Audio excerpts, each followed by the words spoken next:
Yeah.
Monday, April 15th, 2024, People Board of Education meeting. My name is Kim Hopkins, Board President, presiding over the meeting. I am calling the meeting to order at 6 p.m. The next item on our agenda is approval of the agenda items presented, and I need a motion. Marcus, I approve the agenda as presented. Jump into a second. We have a motion and we have a second. All in favor say aye. Aye. Opposed? And that motion carries. And for the record, we do have one board member absent today, Mr. Wright. But we do have a quorum. The next item on our agenda is a pledge of allegiance for the moment of silence. Please stand. I pledge allegiance to the flag of the United States of America and to the republic for which it stands, one nation, under God, indivisible, with liberty and justice for all. Please remain standing for a moment of silence.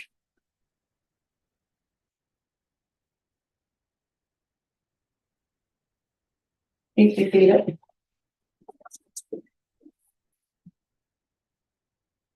The next item on our agenda is approval of the minutes from March 18th, 2024 board meeting. Colleagues, hopefully everyone had the opportunity to review those. If there are no corrections, may I have a motion to approve? There is a, I move to approve the minutes from the last board meeting as presented. Jump into a second. I have a motion, I have a second. Is there any question? All in favor, say aye. Aye. Opposed? And that motion carries. The next item on our agenda, number 5, is public participation. And we do have one person to participate. We have the presenter ready to go. And we'll have you come to the podium here.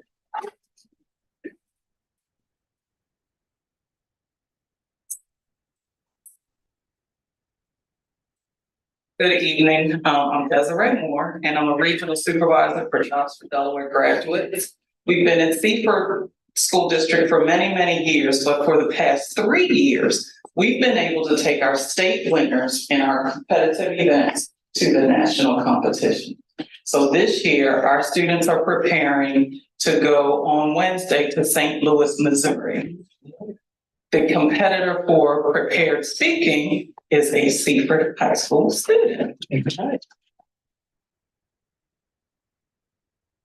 Autumn Murray is in Quincy Allen's JDG class, and she would like to present her speech to you tonight to practice for Thursday, whenever she Thank you all very much. Thank you. Hello, I would like to thank you all for your time here today. I'm very honored that you've allowed me to share space here and read to you what I've written. And I will begin just shortly.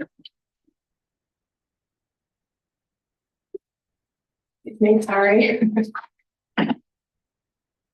Autumn, make sure you tell them your topic that you have. So the topic for our prepared speaking is how Jobs for America's graduates will prepare us for the future and whatever that may mean for us. How Jobs for America's graduates and subsequently JDG has helped us. Going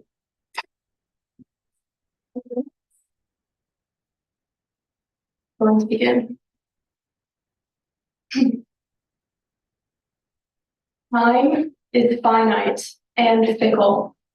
Humans are unreliable and talk is cheap.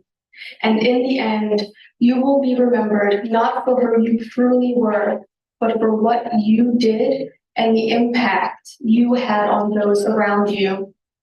While flowers bloom and the breeze carries salt from the sea to crust on rocks, you will read textbook after textbook, and you will pray to absorb that knowledge in a meaningful way.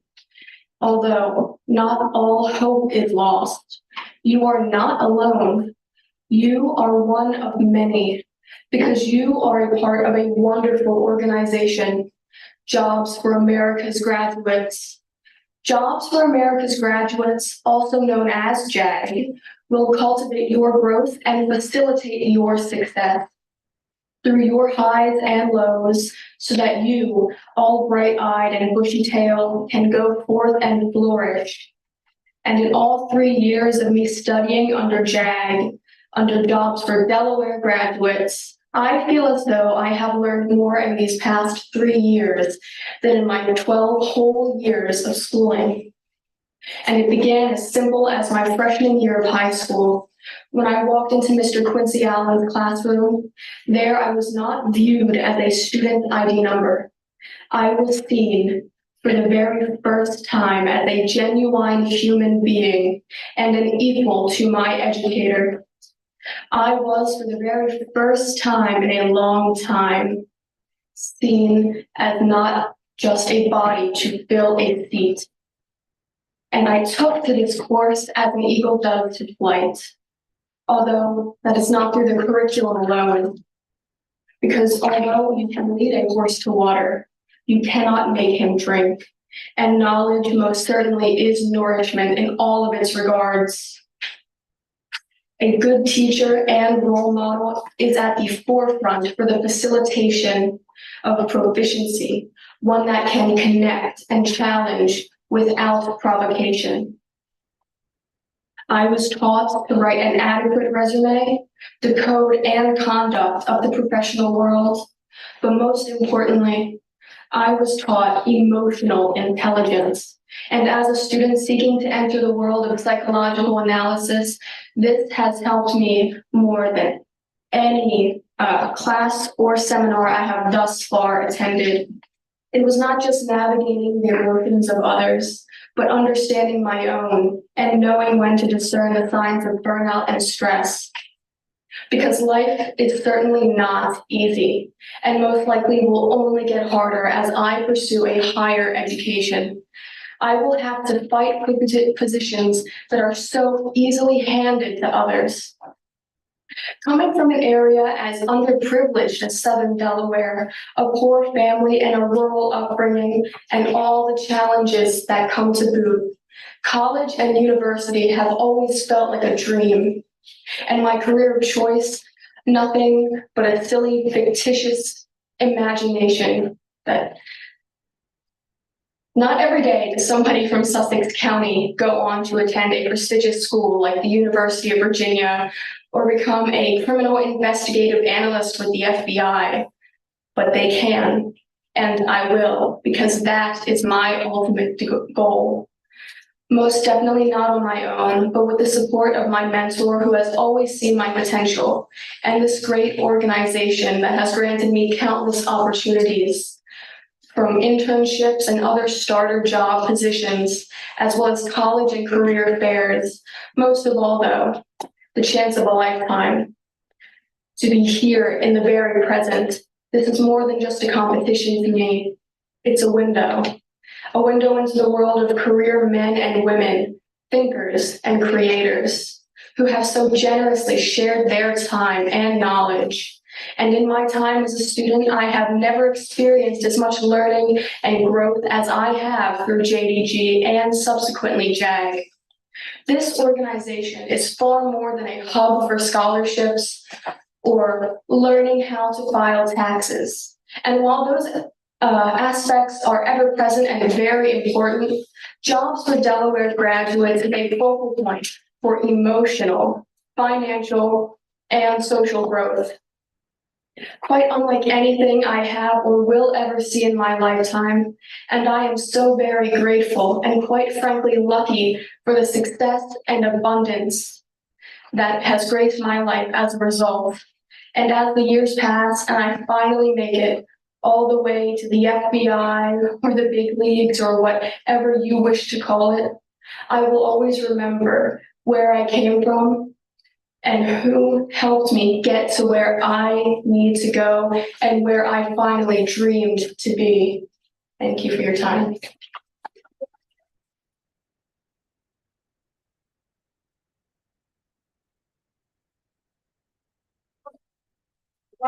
You already won. You already won. Thank you very much. No. You did really good. Kim and Dr. didn't really, you don't need all, it's just like normal. Oh, you want to be in the picture? It's all out of order. I know. Mr. Allen. It's the way we always do it. I mean, Today. But this one will be from. I didn't see what happened. Will you get it?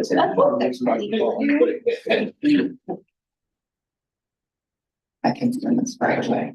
All right, guys, here we go. 3, 2, 1. Thank you. Awesome. Right, 1, 2, and 3. That's nice. You're having a lot. I don't need my help with kids. I just want to a couple of seconds there. I feel the same way when I do the public speaking. Thank you all very much. Thank you. I'm gonna way back. But it's gonna be good. Yes, yes, great. You know.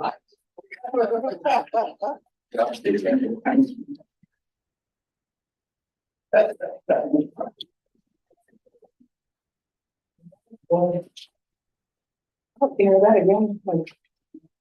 Yeah, for other students, to hear this as well. Next item on our agenda is report presentations. And we will start with our best at the nest for the previous month. Our first one is Allison Drake, who is a second grade Spanish immersion teacher at West Seaford. And then we also have Mrs. Sarah Brown, who's a pre-K teacher and works with the Little Jays at Seaford High School. Our next one is Mrs. Trish Delgado, who works in child nutrition at Seaford High School. And our last one for this month is Mrs. Beverly Trout, who is one of our school nurses for the comprehensive program. And she sees students at Central West, in the middle school and high school. So if we can give her a round of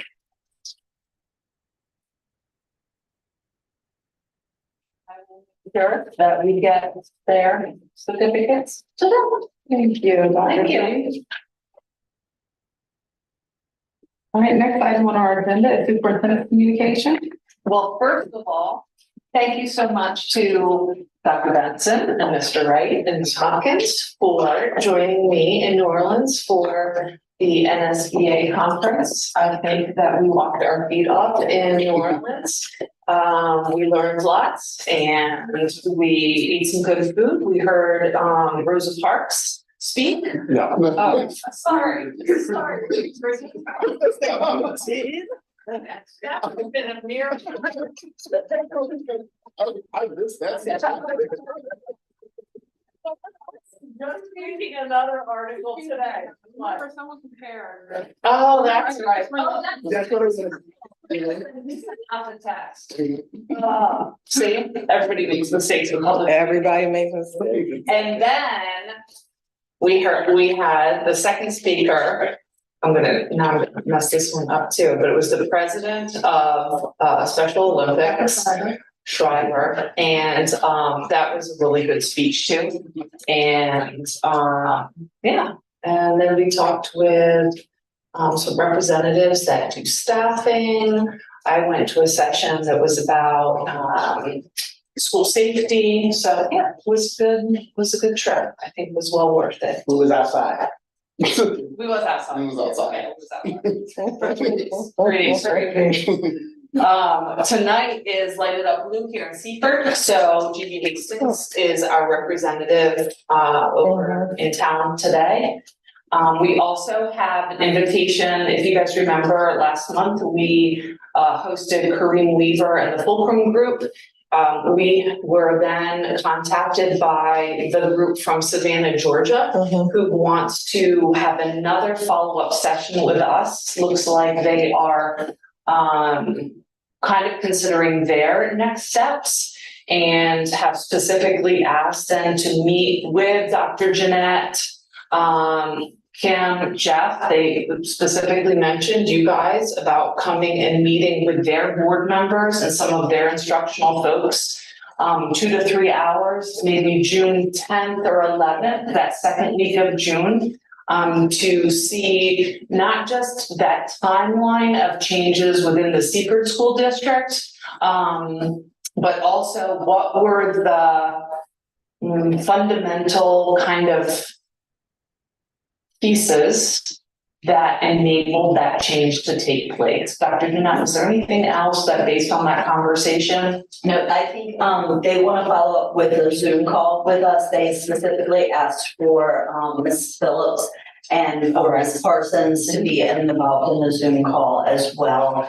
So they had considered another visit, but due to the timing of the school year, thought that they could do kind of a Zoom and then maybe schedule something moving forward. That's it. Yeah. And we are showing the right to read on Tuesday to our entire staff, which is Kareem Weaver's movie about the science of reading and the importance of having a curriculum following the science of reading. So we're showing that to the entire district on Tuesday for our PD day. That's cool. What did he do with the film and the picture that he took when he was here? They are doing, he has people follow him around.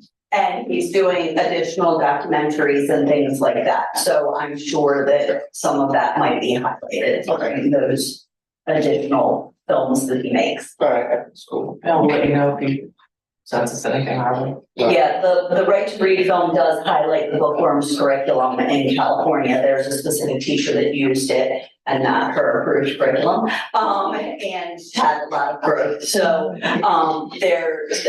it's a showcase for bookworms in there as well. But it talks about he references at one point districts across the country who are getting it right, and there's not many of them. So that was his intent in bringing a group here, is that he felt like Seaford is doing it right, and he wanted to bring people here from across the nation. So that's how we wound up with them this thing. Understand.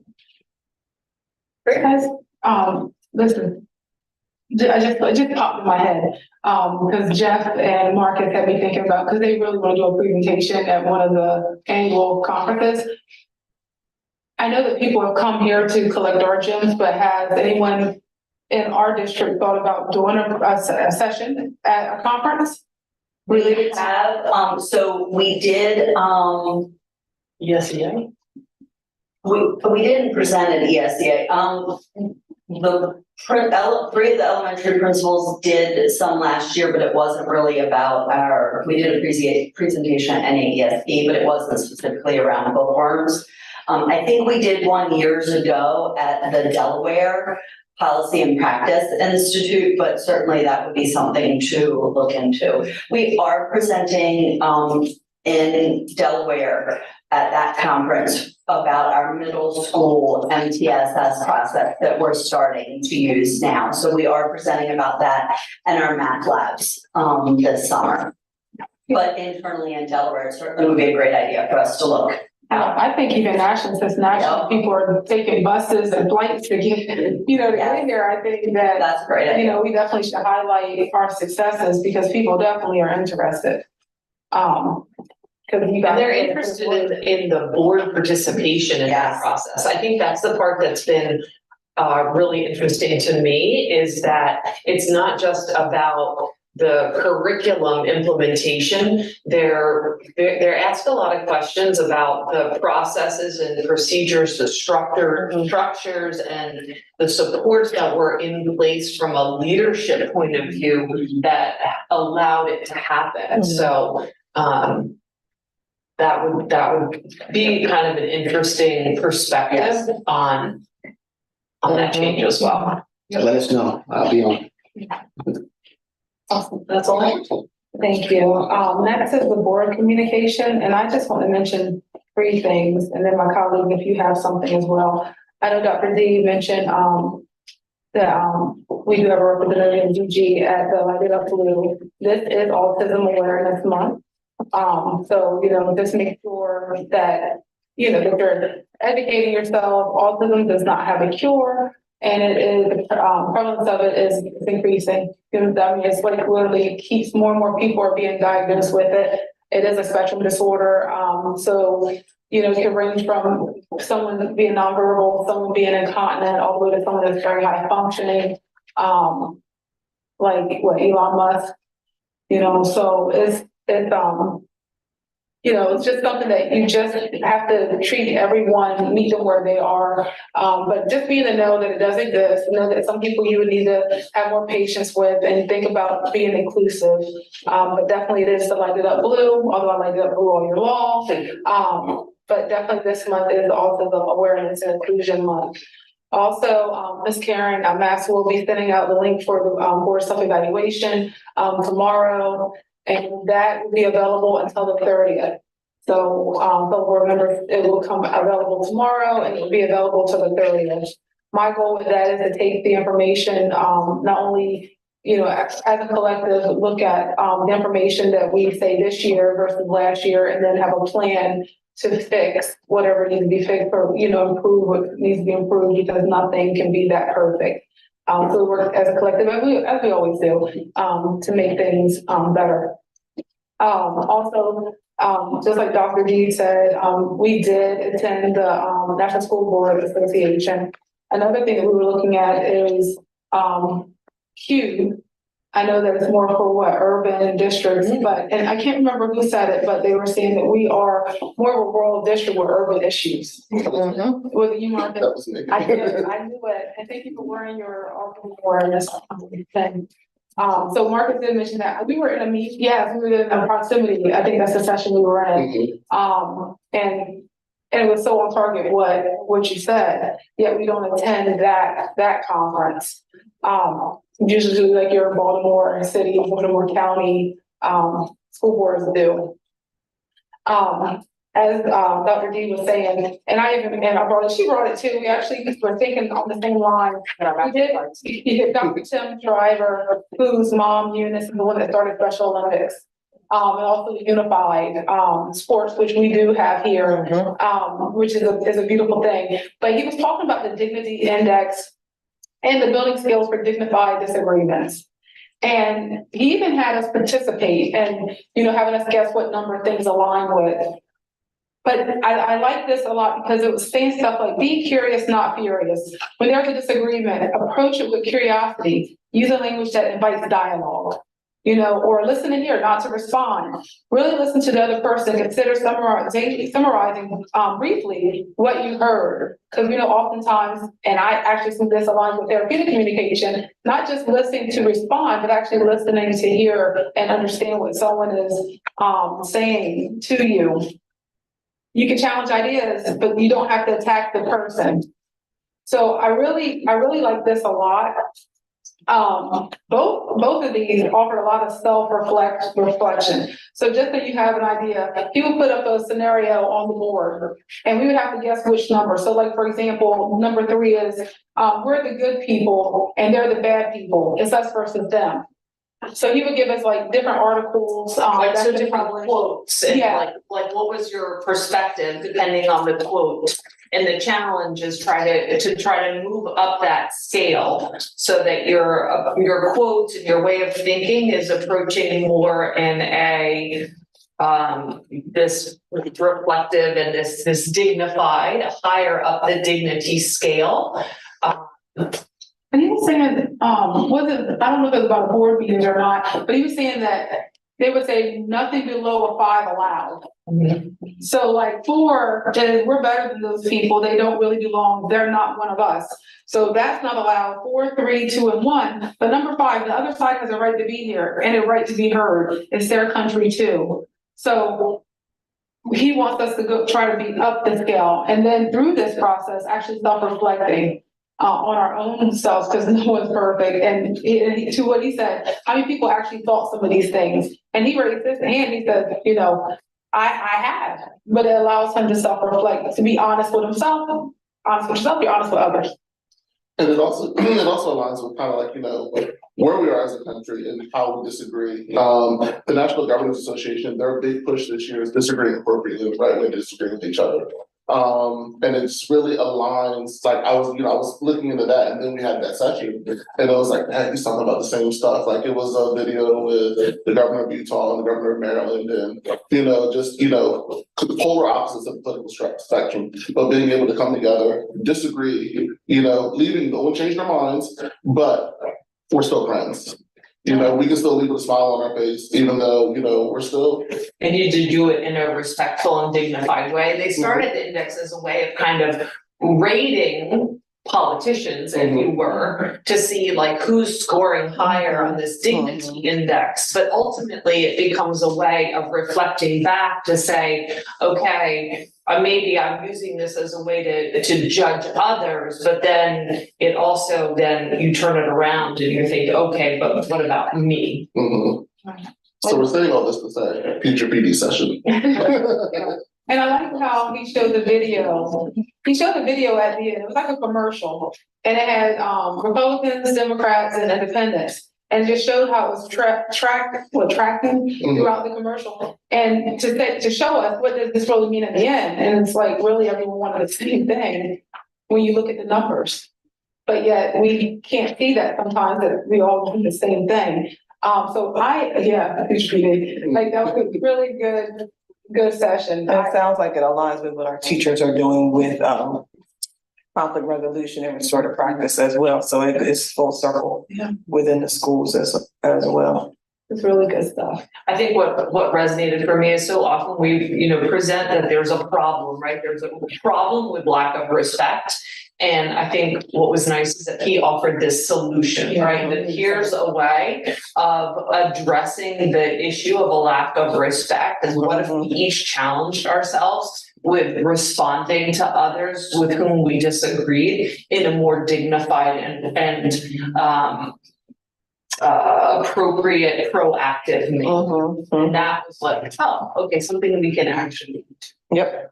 And it's like the younger that we can install this in our, in our students, as they grow up and they learn these skills, there's going to be less issues. One night, I've been sitting on the phone for like 2 hours talking about how our kids don't know how to resolve conflict amongst each other. They don't. And that's why, that's why we're losing kids. That's why these things are happening, because they don't know how to disagree appropriately and they don't know how to resolve conflict.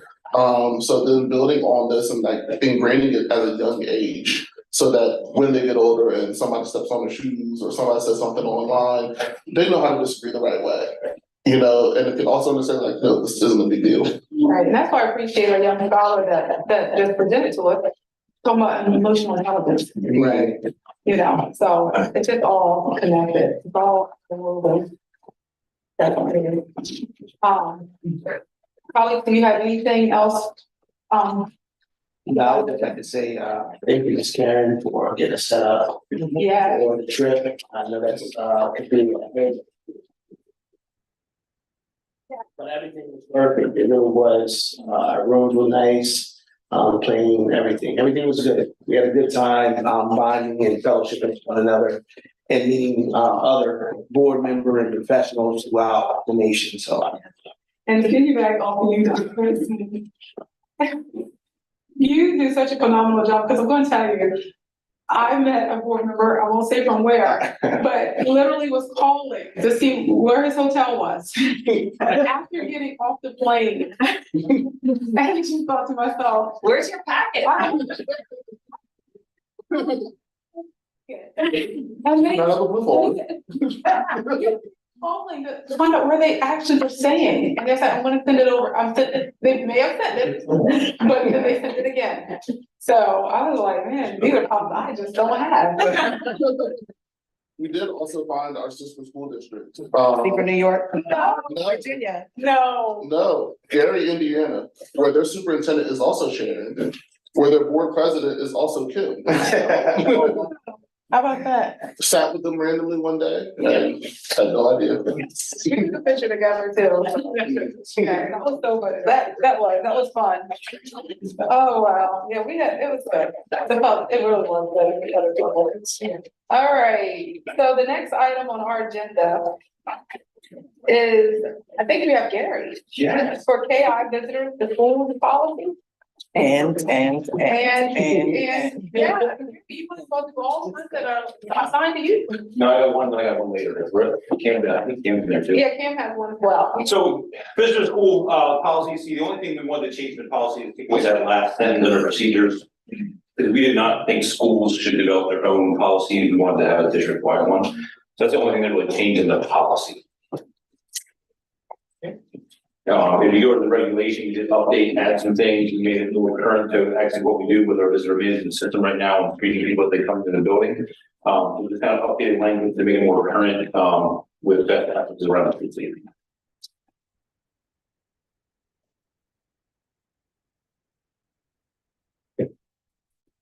That's a unusual day, that's not good. The KIR, is this, That was the right. you did that already, okay. So the next one actually is CAM. And it is DER, School Board Meetings Regulation.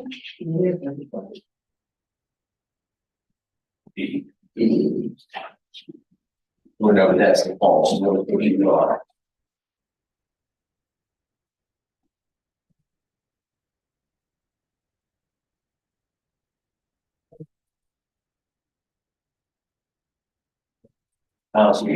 Hey, so basically with where we are with, we're having the second reading of BE this evening. And so anytime we have a second reading, we're bringing, the regulations along with it. And there were not really any changes to it outside of just saying, we're updating the regulations that go along with it. And it was tidying up a few small things of some policy changes that we had so the regulation reflects what it's supposed to. So if it says, hey, go look at JLL is the right thing to look at versus what was there before. So that was what those were tightening up there.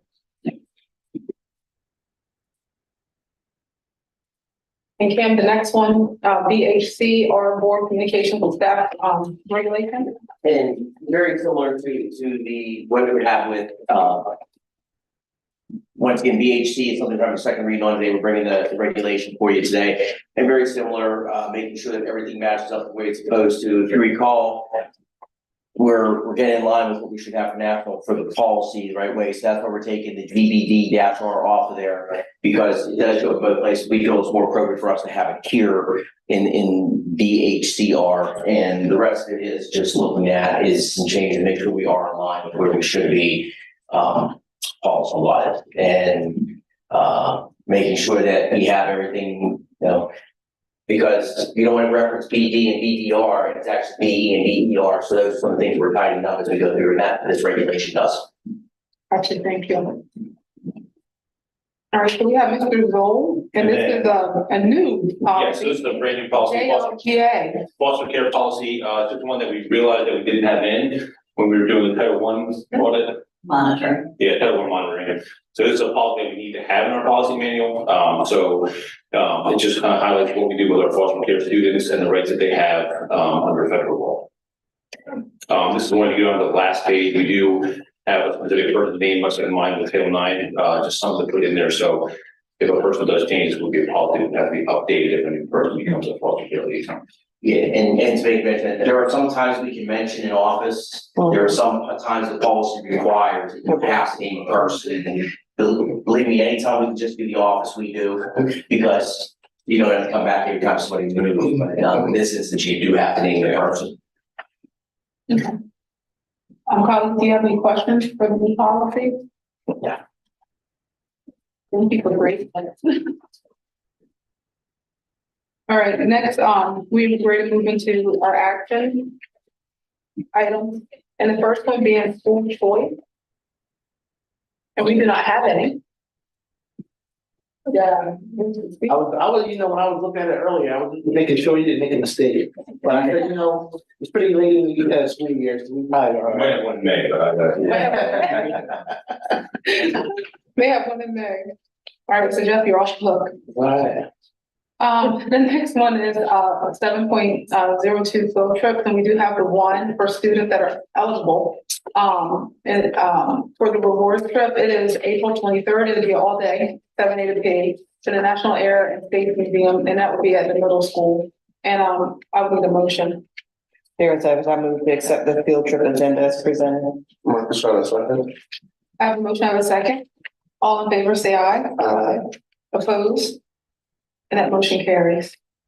We do not have anything under facility request under 7.03. The next item, 7.04, is naming of Frederick Douglass Elementary School playground. And I know that, I don't know if Dr. Dave, if you want to say something, I know last month, Mrs. Lovely came before the board, she had written a letter. A letter. So it's just to make that request official. She had the mock-up of the plaque. And would like to move forward with that request. Yeah. And just a reminder that Ms. Palmer, did dedicate 46 years of her life to the students at Frederick Douglass Elementary. I don't think there's anyone in our town that don't know her. I really don't. From 1963 to 2009, that's a long time. Yeah. All right, so we just need to have a motion. So we need a motion. Tara Savage, I move to accept approve the name of Fred Douglass Elementary School Playground as the Palmer Playground. Jeff is in a second. We have a motion and we have a second. Is there any further discussion, colleagues? All right, all in favor, say aye. Aye. Opposed? And that motion carries. So, Mr. Henry, yeah, our next steps will be so-called the same as others. So basically, we already have a radio in place, ready to roll it out. So tomorrow morning, I'll call tower signs and have them start on the plaque. Cool. And I did also, I told Miss Leslie, if there's a timing issue with that, we'll do the same thing we did over at Central. We'll do the plaster or that word or whatever we made it. Yes. The mock-ups. And then we'll present that and then put the plaque up later. So, but last week I contacted her and she said she thinks we can get the plaque done. So. I think we did the same thing with Coach Baker too. We did. We couldn't do the tour of that room, but we still did Yes. celebration gotcha. And that's not a bad practice because then they actually have one. That's You know what I mean? So that's actually not a bad practice to put into the regular steps if we're gonna continue to do this. Gotcha. Did we come up with a ceremony date? No. Okay, I was just making sure. Yeah. She took the I think she's gonna tie in with something else. it does have to be. She might hoping to do it for sometime today, but we'll get that date for you. Okay. Oh, yes, please. Well, we don't put markers on the wall. Yeah. For years. I only had to do it one time. Look, I was only had a week to cut grass since Rich's legal.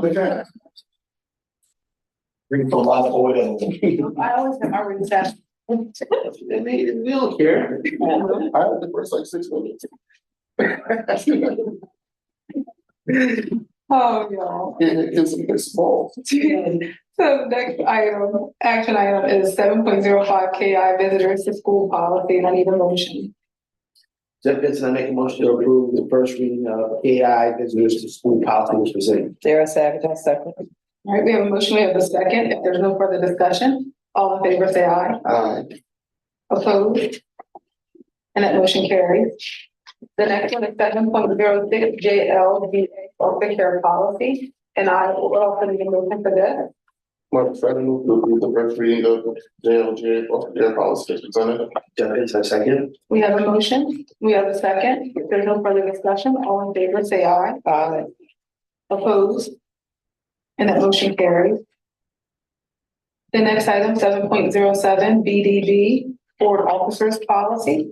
I need a motion. Tara Savage, I move to approve the second reading of BDB Board Officer Policy as presented. Jeff Benson, I second. We have a motion and a second. If there's no further discussion, all in favor, say aye. Aye. Opposed? And that motion carries. The next item, 7.08 BE school board meeting policy. And I would need a motion.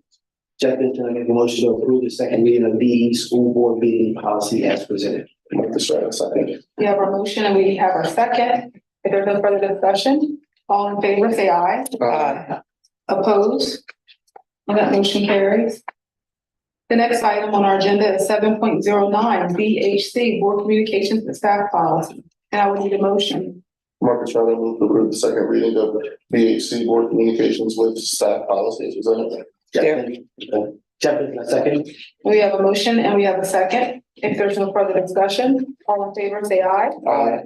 Opposed? And that motion carries. The next item, 7.10, JCA, assignment of students to school policy. And I will need a motion. Darren Savage, I move to approve the second reading of JCA, assignment of students to school policy as presented. Jeff Benson, second. I have a motion, I have a second. All in favor, say aye. Aye. Opposed? And that motion carries. And just a reminder, these are ones that we went over, last month? Next one, 7.11, JFAA, admission of resident students policy. Jeff Benson, I make a motion to approve the second reading of JFAA, admission of resident students policy as presented. Darren Savage, I second. We have our motion and we have our second. If there's no further discussion, all in favor, say aye. Aye. Opposed? And that motion carries. The next one, 7.12, JFAB, admission of non-resident students policy. And with that, I will give the motion. Motion to approve the second reading of JFAB, admission of non-resident students policy as presented. Darren Savage, I second. All right, we have a motion and we have a second. All in favor, if there's no further discussion, all in favor, say aye. Aye. Opposed? And that motion carries. And I need a little help, Miss Master computer. This man, perfect. There it is.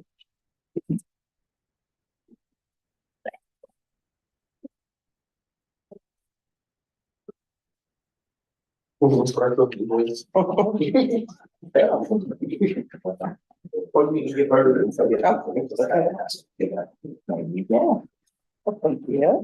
You're welcome.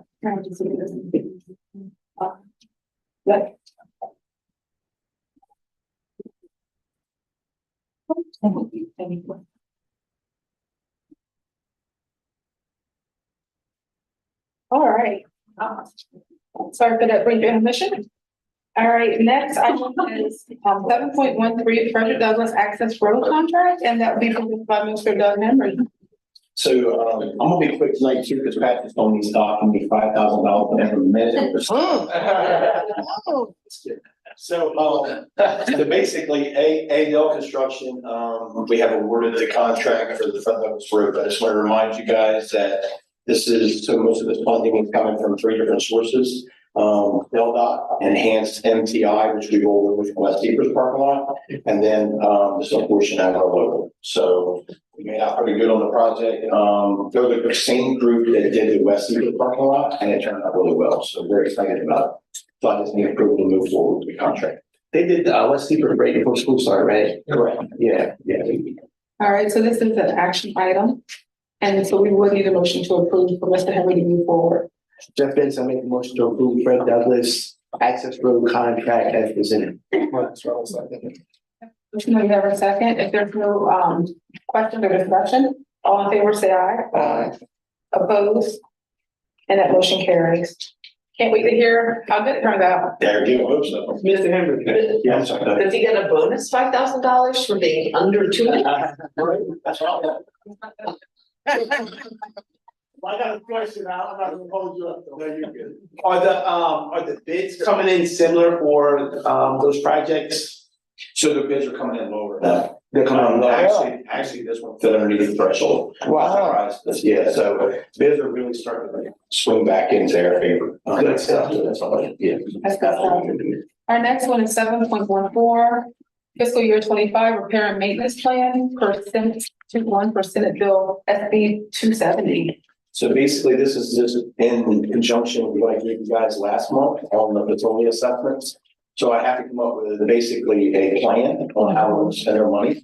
So what I wanted to do was just, and it's just this is just a portion of what we, or basically how we're going to spend our minor cap budget. But I really wanted to highlight how we're going to utilize our in-house talent, our maintenance guys, and how much it really, basically depletes our budget or depletes our budget, actually just loading those POs for them to be able to maintain our buildings, our older buildings, and how much it takes out of the budget for that. So that's kind of what I tried to highlight here. And then also the plan. So the plan basically says that our preventive maintenance and general repairs will be conducted in-house by our team consisting of 6 building chiefs, 5 maintenance technicians.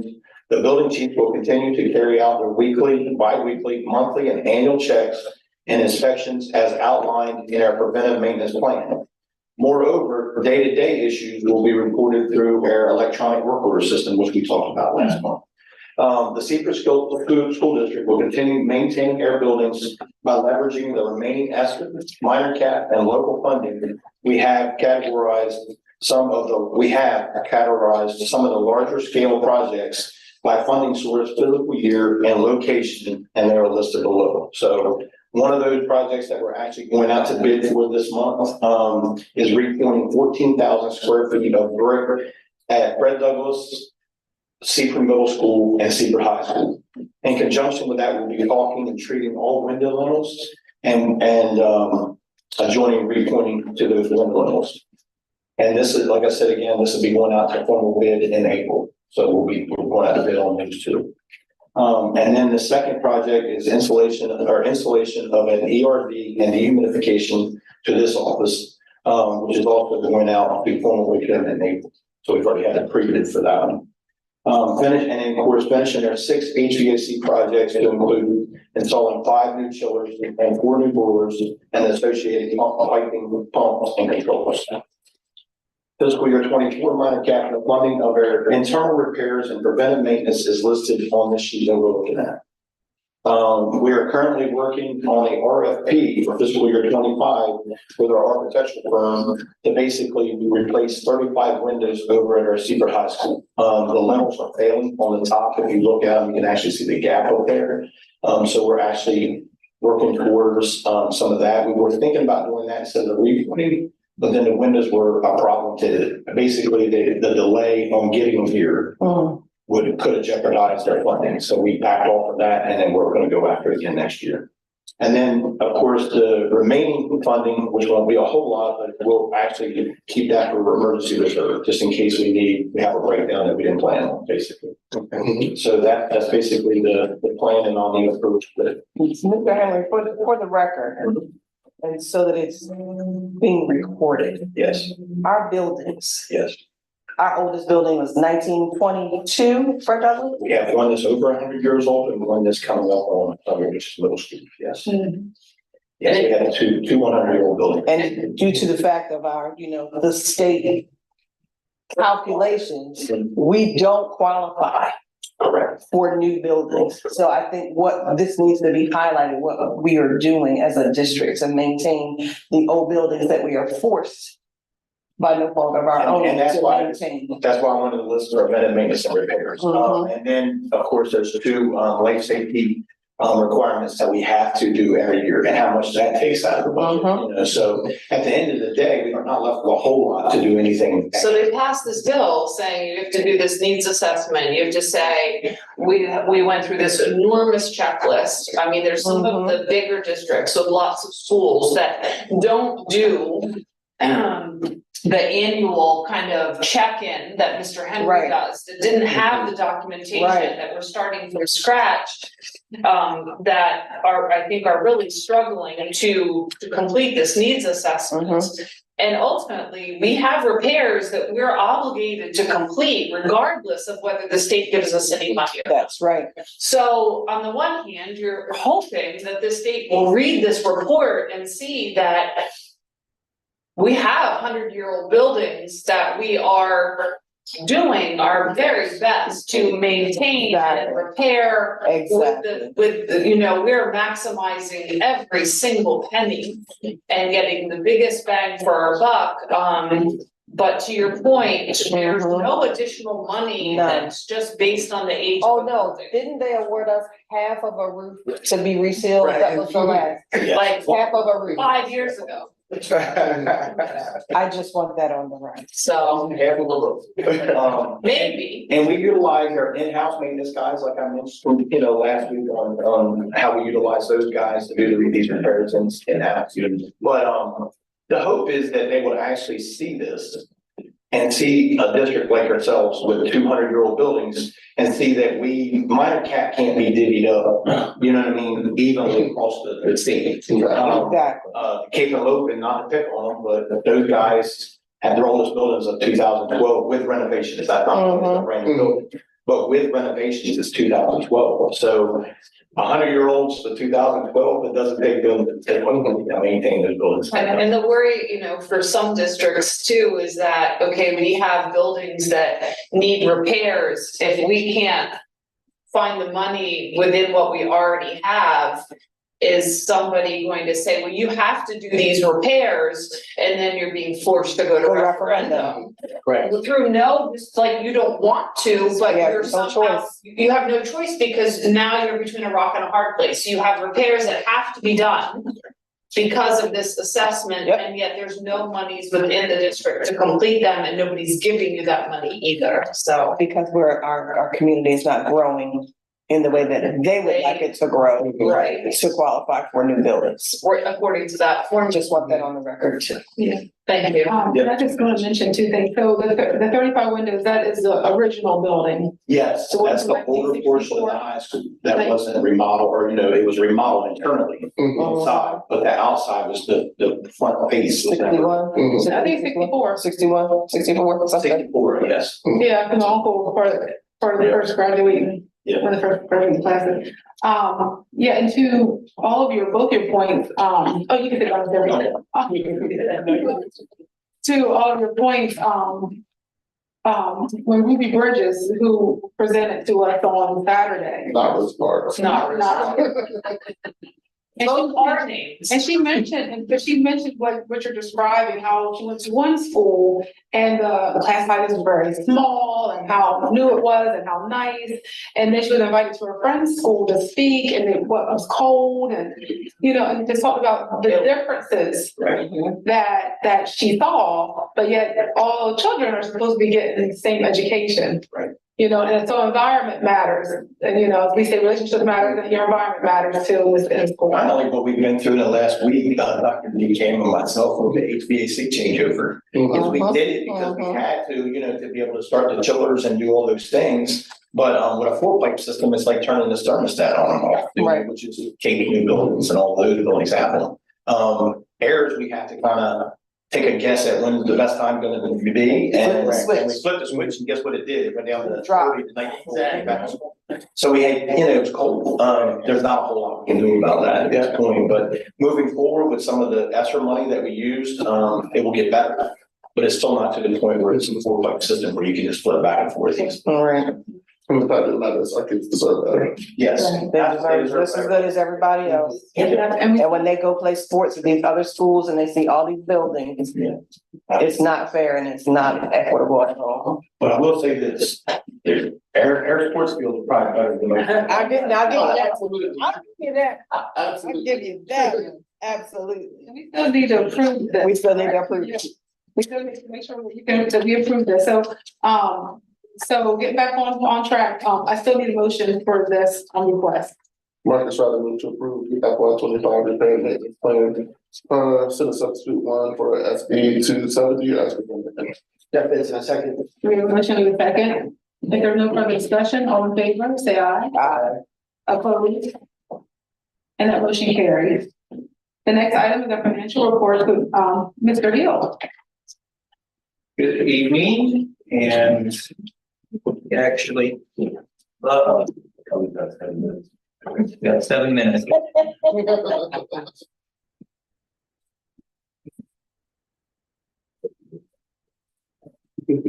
So, as you'll see here, this month's operating expenses come in, we're at 75% of our fiscal year, of course, because we're 9 months in, we got 3 months left.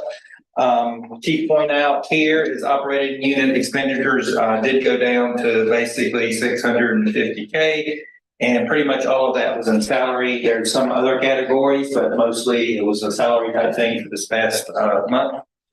We go over to tax collection. Is that tax collection? Yes, tax collection. You'll see we had, I reported that we would be going over. We're at almost 1.2 so basically 102%. We've got in basically 23,000 in delinquent. It's actually been coming in, a lot of delinquent taxes have been coming in. And then currently I think for this month, it was 15,948. So, just going over to set asides. We are holding constant still at 2.95 million. And if we switch over to monthly revenue, I took a different approach with how some of this presents itself, and I wanted to tell you why. If you look, the numbers are not beside the state funds, but we've got two funds here that are holding constant. One of them was the educator compensation there, as well as the one-time salary supplement. What I did is when y'all approved that January budget, I wanted to call out that I stopped. In the past, they've already adjusted that up so that they were showing that every month you were at 100%. Well, I took it as a constant. And then what that means is that everything comes in after you approve it is extra. We're going to take a different approach on how we even present this data next year for you, so that, because I felt like it was showing things that were always changing in a board report in regards to the budgeted number, so that I wanted to kind of make that change, and we did, so that you would know, but I wanted to call that out to you and know that even next year we'll do it a little differently, make it a little clearer. So, okay. But we're still falling in line with what the state requires for. Yeah, falling in completely in line. Next year's budget, like I said, will look different. We do show the addition of like 11,826 as part of the mid-year unit count. That is a positive for us, because that's a new thing that they've started doing in the more recent years. This was a second year. Year we got money for, yes. So we got third. Yeah. So I just wanted you to be aware of that. And one thing to also call out is we've been getting a lot of interest. So I think we're up this month just 50K in interest earned on some of the monies that we've set aside. So, and do that process. All right. Any other questions? No. All right. That's the first report. Yeah. So we're gonna go ahead and it is an action item, so we'll go ahead and, any motion to approve this one? Jared Savage, I move to approve financial reports as presented. Jeff Benson, second. All right, since there's no further discussion, all in favor, say aye. Aye. Opposed, and that motion carries. And next we have Mr. Bill, the financial position report. Okay. This is actually the detailed piece of the report. There's actually two tabs that present, and you will have to actually sign off on that. That will be presented as like it normally is. The key here is probably to look at, and the summary page will actually highlight pretty much what you see here. And that is that 9.1 million takes into consideration all of the local reserves, all the things that we just presented, all of the cash on hand. I call it the operating budget. It's going to take into consideration your encumbered, your unencumbered, our projected income, and we had to project some other things in here like salary and non-salary items. Went through quite a bit of spreadsheets and pivot tables to get to that number, and we came up with basically on hand for this time this year, we're at 9.1 when we go over from this year's fiscal year to the next, which is a good fiscal standing. The key here is to compare this to last year's at the exact same time to see how we are, and we're doing exceptionally well compared to even last year. One key thing to call out, though, is projected 1 month's local payroll is 800,000. So although it looks very good, it also, if you adjust this number in any way on our local side, it continues to eat away at other things, and other things are coming out of that, things like our road match and other pieces. So just want you to be aware that we are in good standing, but there's a lot of other things that go into this, and that's why this detail actually is given to you so that you can see all the pieces that go into this. Are there any specific questions you have? No. No, we appreciate the detail breakdown. All right, this was an action item, and I will need a motion. Jeff Benson, I make a motion to approve the financial position report as presented. All right, we have a motion, we have a second. Since there's no further discussion, all in favor, say aye. Opposed, and that motion carries. All right, next is 8.01, the long range agenda items. It is the end of the year and we're gonna be busy. I did want to make mention, it's not on this list, but if you did buy blankets from the PTO from Fred, make sure you're looking at your alerts because they should be in tomorrow for pickup. And on 4/17, so tomorrow to 7 and 4/17, 7:30 to 6 p.m. Make a mention that the end of the third working period is happening tomorrow. Make a mention that we have carnival set up, family nights. We have the dance at the middle school. We have our field days are occurring, administrative professional day on the 24th of this month. School bus drivers day on the 23rd. Please note that the school is closed for students on the 23rd as well. So make sure y'all thank your school bus drivers the day before. Okay. We have been on them. Then we have our PTO meetings, and you can see that they're at different schools on at different times. So if you would like to join, if you have interest in that, make sure you're reaching out to your child's school. They have the book fair. Remember all those fun go buy the small good erasers and Jeff. The markers that smell good. You have your achievement assemblies are going to be occurring. Now that is, I just need help with that one. On the 26th, third quarter achievement assemblies, 9, 11. So this is that Fred? Because I see the grades, but I didn't know which school. So the 26th, that is Fred Douglass. You have your spring Navy J shoulder to shoulder marksmanship at the high school. We don't have a time on that one, but when we know what time that is. On the 27th. Are these listed on the website Yeah, they're calendar? on the school websites as well. All of these are on the website calendar? Only the public facing events, so might not be achievement assemblies, I don't think, and the other ones should be. Okay. And the prom, and that's going to occur on the 27th. It's a Saturday, and we have our principal's day, school lunch hero day, and you'll see we have other fundraisers. And teacher appreciation week is May 6th through the 10th, 2024. School nurse day is May 8th. However, nursing week overlaps the teachers always. It's always, but they share a week. And then we have NJROTC change of command ceremony, 6 to 7 at the high school auditorium on May 8th. Middle school band on May 9th, and then we return here on May 13th.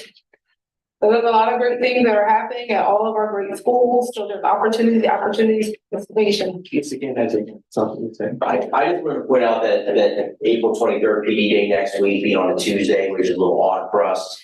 That was the originally scheduled date for the Delaware primary that was placed when we have to approve the calendar last in March. Yeah. 24-25 school year. In March of last year, we had to approve the calendar. When we approved the calendar, that was the date on the books. Then sometime, November-ish, they said a thing, hey, we're moving the Delaware primary to April. It was actually April 2nd which took place over spring break, but our calendar was already set, and we made decisions to keep it there. But the reason to do that is it is law in Delaware. That if there's a primary taking place in the school, students cannot be present. Right. So I just want to make clear why that April 23rd is an odd day in there. But then they cancel the primary anyway. So. So I noticed that our field days are earlier this year in April. Well, they're just getting started, because there's only just one school, that's just Blades. Okay. And, oh, sorry. I'm sorry, as the previous principal of Blades, who scheduled those, was involved in that conversation.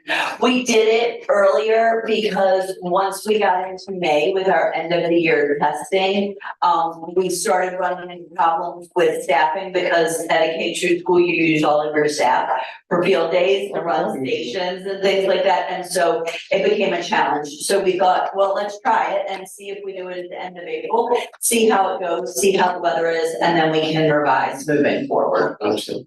Go ahead. It's not about field day, so go ahead. Mine's not about the next. Okay, I asked about the website calendar. Because if I'm a parent at Fred, I want to know what's going on at Fred and not necessarily wait for the newsletter. Yeah. So is that something that we're looking at doing per school? I know every school has I mean, you don't do it for every school, but are we looking at using that calendar feature a bit more effectively on our websites? Because I've looked at them and all of these are not here on individual school. And I think that would be helpful for parents and stakeholders too.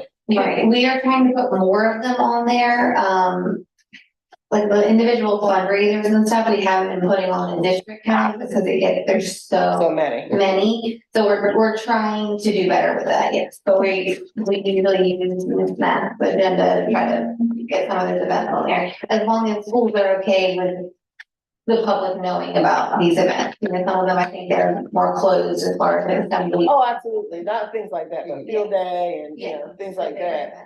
To piggyback off of this there related to the schools, I had a community member reach out to me about prom.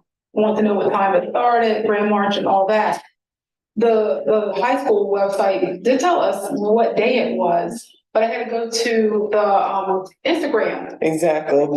site to actually get the times. And the only reason why I knew to go there is because my son told me. And then they got that correct. I was gonna say, and it was incorrect, right? Yeah. Right, and they got the time and date up there. So I don't know if that's I don't know what department that would fall under to look at different ways to help keep the calendar more current. Just something to think about. Yeah, we do get asked and then, you know, we're looking and then And and it's not always readily available. You have to dig a little bit. Yeah, all right, Miss, Dr. Benson. Oh, the only last question I had was, Mrs. Olmino, the Harlem Wizards fundraiser. Who's I guess the district player? I do not know all of them, I know some of them, but I really don't know. You're not playing this year?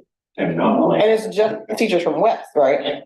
no, No, it's a just teach all of it. It's a West fundraiser, but. Oh, it's the West fundraiser. Okay. It's kind of, it ends up being a district fundraiser because we have, everybody gets to, as they buy tickets, so as folks from Central buy tickets, they end up getting a portion of Okay. the proceeds. That's not So clear then. We West need to is clear like- that up. Yeah. West is the kind of host, Yeah. sponsor, they get the chunk of it, but then everybody else gets a portion of the ticket sales. But I don't know right now about the players for the district either.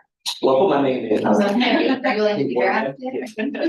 I mean, we played last time. We had a good time. I would, my knees do not allow me to, partake in that. No injuries. Yeah. We used to play the Eagles back in the day. The Eagles used to come. And play basketball. All right, well, that's all I have as far as the public session. So, friends, it's been great seeing you. If you would like to stick around in a public area, not in the boardroom, you're more than welcome. But I would need a motion to enter into executive session. Jeff Benson, I make a motion and we do the executive session. Marcus, for a second. We have a motion, we have a second. All in favor, say aye. Aye. Opposed? That motion carries at 7:07.